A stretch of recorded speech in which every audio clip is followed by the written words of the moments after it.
ఎంతమంది క్రౌడ్తో ఈ సెలబ్రేషన్స్ జరుగుతాయని నాకు తెలియదు. సో నేనైతే ఈసారి విజిట్ చేసి మంచి ఎక్స్పీరియన్స్ అయితే పొందాను. సో మీకు కూడా ఈ వీడియో అంతా షేర్ చేసి మంచి ఇన్ఫర్మేషన్ మీకు ఇస్తున్నాను. ఈ గాలాయగూడెం తిరణాలు 9 days పాటు సెలబ్రేషన్స్ జరుగుతూ ఉంటాయి. సో మీరు కూడా పార్టిసిపేట్ చేయొచ్చు.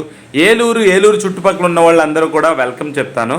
సో మోస్ట్ ఆఫ్ ది పీపుల్కి తెలిసిన వాళ్ళే ఉన్నారు ఇక్కడ, బట్ తెలియని వాళ్ళు కూడా తెలుసుకుంటారని ఈ వీడియో చేస్తున్నాను.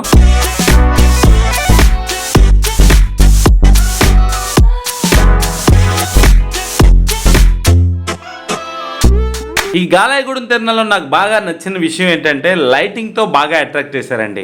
మోస్ట్ ఆఫ్ ది విజువల్స్ అన్ని లైట్స్తోనే కనపడతాయి. మొత్తం ఎంటైర్ గాలాయగూడెం తిరణాల్లో నాకు బాగా నచ్చిన విజువల్ ఇదే. మూన్ కింద జెయింట్ వీల్ ఉండడం. సో ఈ షాట్ నాకు చాలా ప్రత్యేకం. మీకు నచ్చిందని నేను అనుకుంటున్నా.